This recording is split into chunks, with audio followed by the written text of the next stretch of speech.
how to turn on or turn off keyboard write assist on Samsung Galaxy S26 Ultra.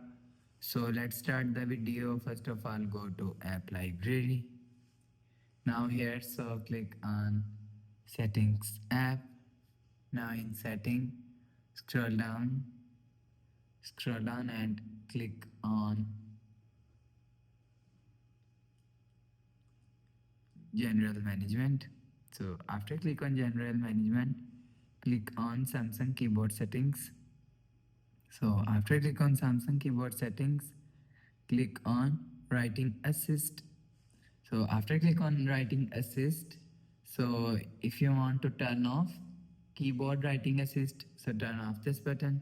So after turn off this button, you will see right keyboard writing assist is turn off. So if you want to turn on keyboard writing assist, so turn on this button.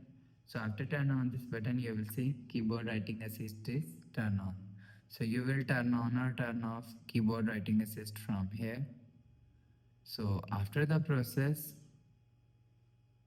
go back to home screen, refresh phone. So that's how you can turn on or turn off keyboard writing assist on Samsung Galaxy S26 Ultra.